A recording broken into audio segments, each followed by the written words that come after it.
First of all, Nintendo Switch 2 to launch in June with a $450 US price tag. Okay.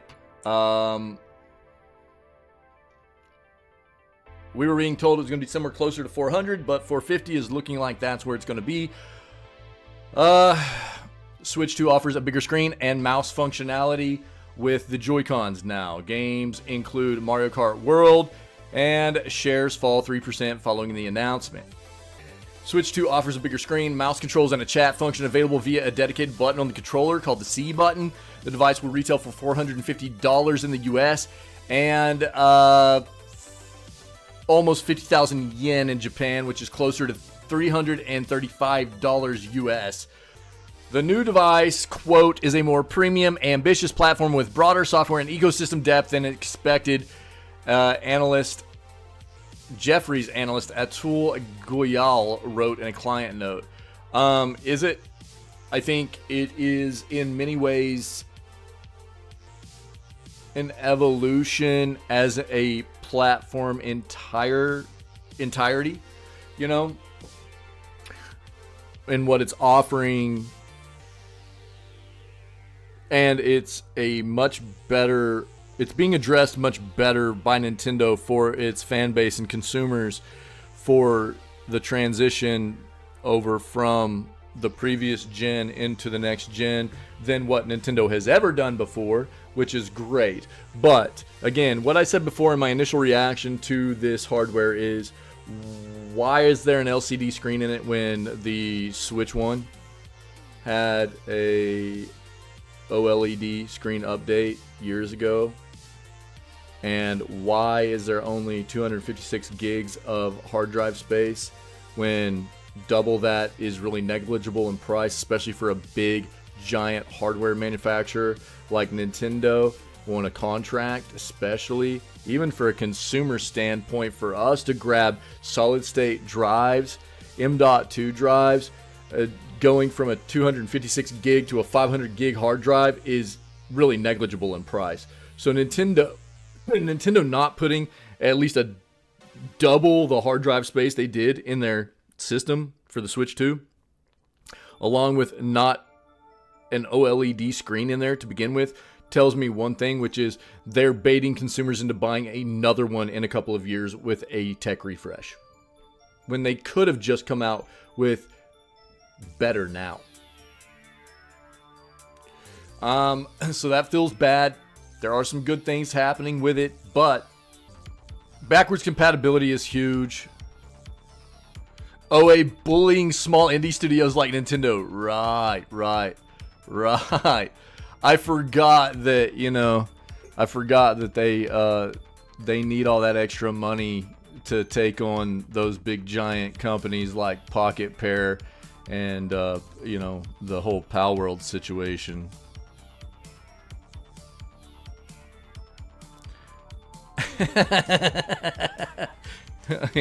How dare anybody else make a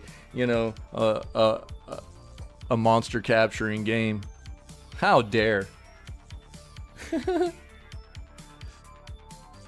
The other thing that is really unfortunate to see with this situation, again, like I kind of spoke to before, is we're seeing Nintendo do something very similar to what PlayStation's doing and has been doing. So now that we've got this seamless transition for consumers from the Switch to the Switch 2, there's obviously a lot of games being ported over from the Switch to the Switch 2, right? And now if you want the Switch 2 version of that game, guess what? You got to buy the upgrade. Instead of the consumer being thanked for supporting their company and that title in the first place and getting that upgrade for free if you already own it, and that game just being transitioned into only having that upgraded version moving forward, which is the way it should be, consumers are being taken advantage of by making people upgrade the titles they already own and have already bought previously, right? Same thing PlayStation does.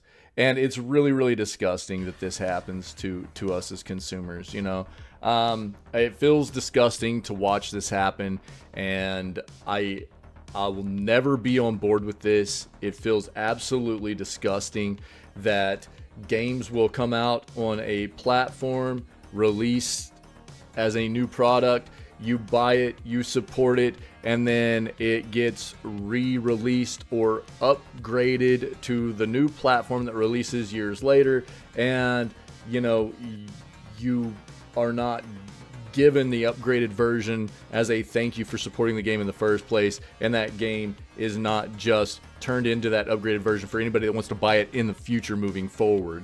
They want to take advantage of you as the consumer that already bought the game as well and say, oh, well, if you want that upgraded version, you need to buy an upgrade for the version you already own also. It feels really gross, man. I hate it. And I'm not talking about a game that deserves to have a remaster being completely remastered, or a game that's being completely remade, deserving to be rebought as a remake. That's something entirely different. But take, for instance, The Last of Us Part 2 remaster. Was that necessary 3 years later? No, absolutely not. Absolutely not. It wasn't.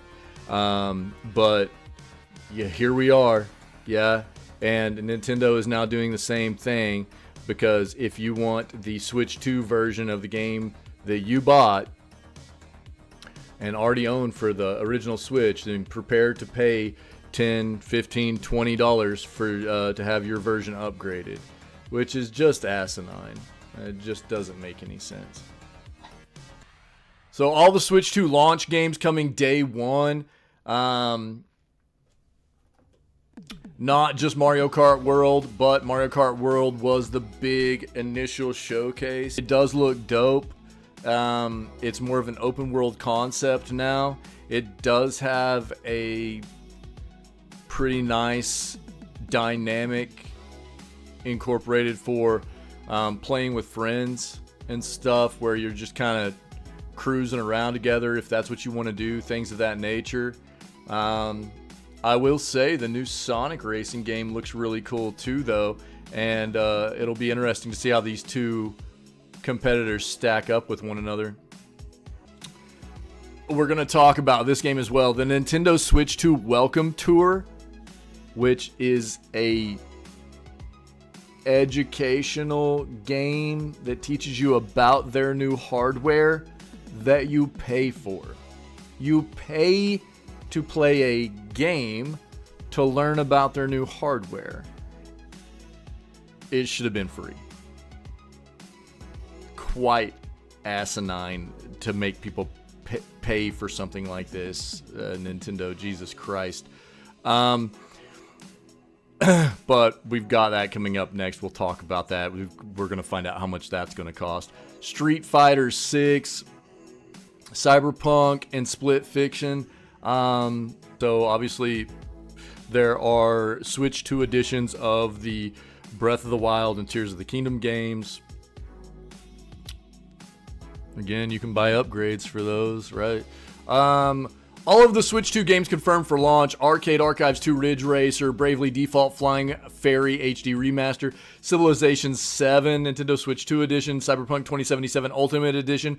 Again, you look, I mean, this is another one of those games where I'm talking about how is this device coming out with 256 gigs of hard drive space, and you've got these kinds of games like Cyberpunk Ultimate Edition, you've got Elden Ring Complete Edition coming out, and these games are going to eat that storage space. These developers want people moving to a digital realm of gaming, right? And then they give you no hard drive space virtually to utilize for your digital collection. It's going to be consumed immediately. Yeah, you can go buy an SD card, but that's, again, more cost for you. Why are you not at least getting half a terabyte? At least, with how big games are nowadays. They want you moving to a digital realm of gaming, and they don't give you the space to use for it. It makes no sense. Deltarune Chapters 1 through 4. Fast Fusion Fortnite Kanutsugami, Path of the Goddess, Hitman World of Assassination Signature Edition, Hogwarts Legacy, another giant digital game, Mario Kart World, Nintendo Switch 2 Welcome Tour, Nobunaga's Ambition, Awakening Complete Edition, Puyo Puyo Tetris 2S, Rune Factory, Guardians of Azuma, Street Fighter 6, Survival Kid, Split Fiction, The Legend of Zelda Breath of the Wild, Legend of Zelda Tears of the Kingdom, and Yakuza O Director's Cut. As well as the above, there are 3 GameCube games available at launch on the Switch Online Expansion Pack. Subscribers only playable on Switch 2. The Legend of Zelda Wind Waker, Soul Calibur 2, and F-Zero GX. So, this is concerning as well. Gamers are not happy with the Nintendo raising game prices to $80 to $90. The questionable precedent some expected GTA 6 to set has arrived sooner, courtesy of Nintendo apparently. While the latest Nintendo Switch 2 Direct did deliver some exciting announcements, such as From Software working on a spiritual successor to Bloodborne, a brief 2-second clip confirming Hollow Knight Silksong's launch in 2025, but haven't we already had Silksong be confirmed for a launch between 2022 and 2023? And it didn't happen? So I'll believe it when I see it. The presentation's aftermath has left a sour taste in the mouths of many, as Nintendo has become the first AAA developer to push game prices beyond the new industry standard of an already $70 price tag. Following the Direct's conclusion, the Japanese gaming giant updated its websites with details on the newly announced Nintendo Switch 2 exclusive, revealing that the upcoming Mario Kart World would carry a suggested retail price of $80, $10 higher than the $70 price point the gaming community had reluctantly accepted in recent years. The dicey pricing debacle didn't end there, as gamers quickly noticed that the Spanish version of this Nintendo Store lists Mario Kart World at €80 for the digital copy and a whopping €90 for the physical one. Alongside it stands a new Donkey Kong title, and while its digital version retains the familiar €70 price tag, the physical edition has once again been hiked to €80.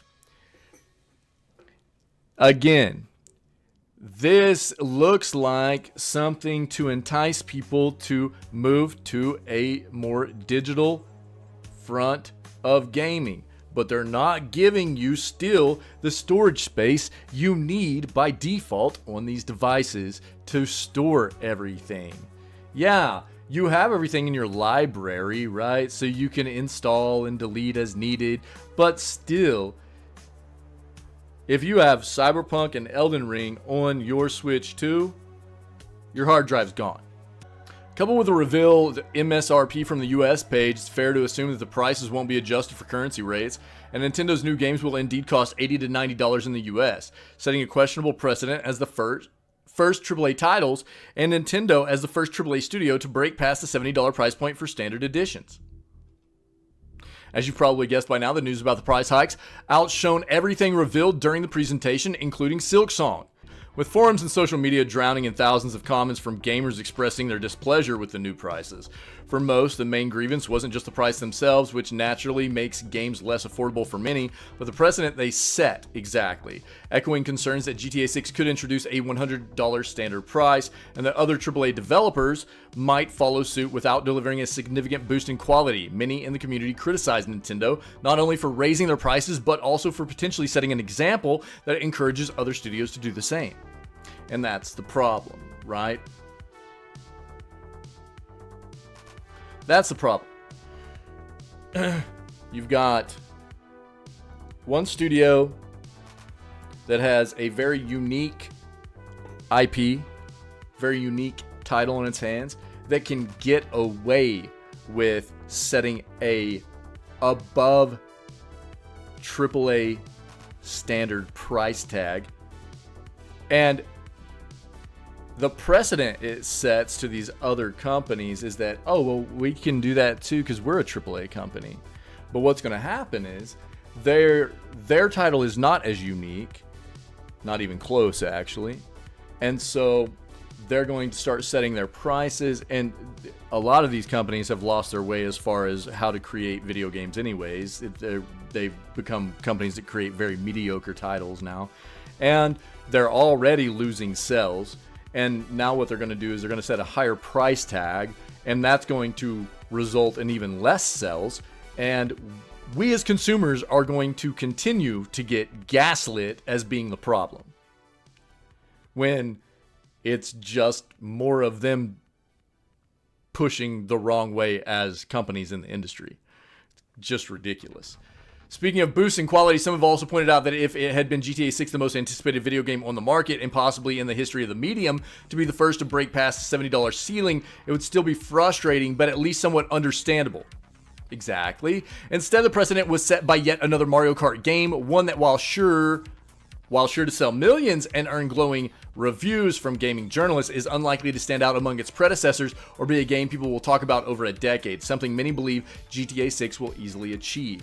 But it's only the physical version, the one you can truly own, that costs $90. Some diehard Nintendo fans tried to argue, well, while it might have been a somewhat decent point, it crumbles like a cookie considering Nintendo Switch 2's game key cards don't actually contain the games themselves, but instead function as keys to download the full game via the internet. Right. Who would have thought Fallout 76's physical copies, which included nothing more than a piece of cardboard with a redeem code on it, would get a high-tech sequel from Nintendo 7 years later? The worst part of this whole ordeal is that the company behind this pricing decision is none other than Nintendo, a studio infamous for its anti-consumer practices, aggressive legal actions, as we all know very well, and as Pocket Pair knows very well right now too, accusing Palworld, thank you, of infringing patents that were registered just after Palworld's release, destroying people's lives over minor offenses and a host of other questionable moves, making it all but certain that backlash from the gaming community won't be enough to convince Nintendo to lower the prices of its upcoming games. What are your thoughts on Nintendo raising the bar for how much AAA studios can charge for their games? So, one of the other things they failed to mention here about the significance of Nintendo raising the prices of their titles, as well, is Nintendo is the one standout first-party developer in the industry that's games almost never reduce in price. Right? Go look. You want to talk about Mario Kart games? Mario Kart, the current Mario Kart game released on Wii U, right? And you will still buy that game on the current Switch, which is a ported game. Yes, it has had content updates, but it is ported over to the current Switch. It's quickly approaching a decade old, right? And it still sells for full price. This is most Nintendo first-party products. They will go on sale occasionally, but most of them do not. Especially Mario games and Zelda games and things like that. Those types of games usually stay up at that normal release price tag, and they don't falter off of that. They stay there.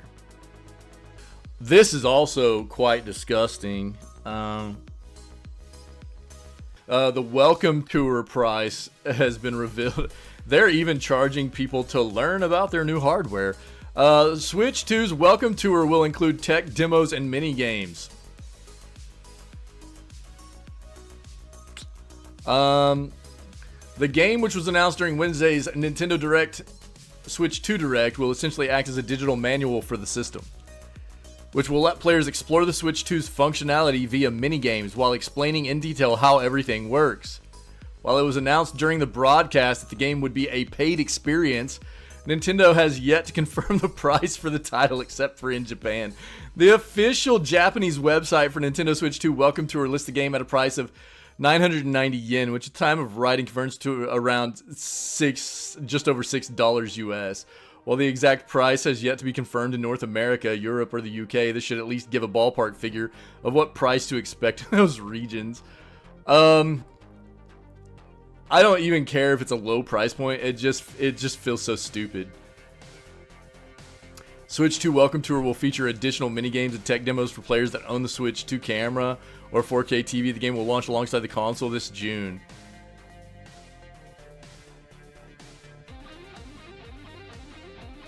Yeah, it should have been free, dude. This is, you know, to showcase their technology and to get people to learn about their technology, and you're trying to get people to pay for it? My God, dude.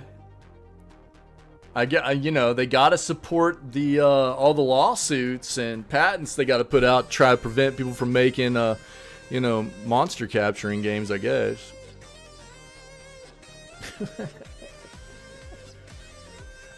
I think there's, you know, obviously some good stuff happening with the Switch too. I think that some of my biggest gripes about Nintendo for years now has been, you know, the backwards compatibility issue, them always, you know, making people start new accounts and stuff for their platforms every time a new one comes out, and that feels terrible. In my opinion, I feel like their service just needs to be Nintendo Online, and it needs to be associated with one account and whatever devices you have. So that's where this all needs to head towards. It doesn't need to be Nintendo Switch Online. It doesn't need to be Switch 2 Online. It doesn't need to be whatever, right? I mean, it just needs to be Nintendo Online account, and it's associated with whatever devices you have Nintendo. And it's, you know, in perpetuity for forever for Nintendo and for their consumers and for your accounts moving forward. That's the way this should be. They're moving in the right direction with that, which is good. The you know, backwards compatibility, they're getting that sorted out, which is nice. They're getting the virtual card stuff kind of working for people. I think there's, you know, it's a step in the right direction on that front as well, because as we continue to move forward in the digital front of ownership, it's we have less and less rights for what we actually have in our libraries, and I feel like that's giving us a little bit of that back, but there's still more work to be done on that front by Nintendo. There's obvious things that I think need to be done there, and I'll have an article on YouTube today, or a video on YouTube today, talking about where I think we could do a little bit better, they could do a little bit better on that front. I'm really just, you know, it feels bad just, you know, re-releasing a game on new hardware or whatever, and making people pay for it that already own it, or buy an upgrade fee or whatever. That is the scummiest crap, dude. It is so gross to take advantage of consumers like that already supported that title and supported your company, and are continuing to support your company by buying the new hardware too. I mean, I just can't get over it, man. It's just so absolutely disgusting. And again, I think that it's a really terrible thing. I can't get over the fact that Nintendo has not just by default put an OLED screen in these devices and at least a 0.5 terabyte storage drive. It's just beyond me, dude. The only thing that I can assume here is that they only did this as a way to very, very quickly in the near future come out with a tech refresh that they can charge more money for and get people to buy even more devices. It's all I can figure. Because, well, why would they put an LCD screen in these devices when OLED was already in the original Switches for years? And these OLED screens have been readily available for devices like this at a very efficient price point for manufacturers for years now. Same thing with, you know, solid state drives. The price point between a 256 gig and a 500 gig hard drive is negligible, especially for a big developer like Nintendo. There's only one reason why they did this. Feels bad, man. So, a lot of cool things. The mouse stuff with the Joy-Cons, cool. I love that it's a little bit of a bigger device, personally. I don't know how well that's going to play with like a younger audience. I hope that it still fits them well. Personally, I'm glad it's a little bit bigger. Again, like I said before, if it's not broke, don't fix it, right? The original Switch is an amazing device, and it played very well for Nintendo. I think that it's very archaic at this point. It needed a nice hardware upgrade a long time ago, but for what it was, is absolutely industry defining and very, very good. And Nintendo's going to continue playing off of it with the Switch 2. They didn't need to change a whole lot, and you know, some more ports, the mouse system on the Joy-Cons, magnetic attachment, bigger buttons, stuff like that. Overall, it looks good. A bigger, you know, more dynamic system for, you know, the online system and communication between friends and family and online play and stuff like that. It's good. It's good. I think there's a good solid list of pros and a solid list of cons here for the Switch 2, you know? I think there's more pros. I think there's more pros than there are cons, but I think some of these cons here are kind of like flashing light cons, personally. You know, it's mainly, dude, the price point stuff is rough. The price point stuff on the games is really, really, really hard to swallow. You know, it's a major deal right there. I don't know.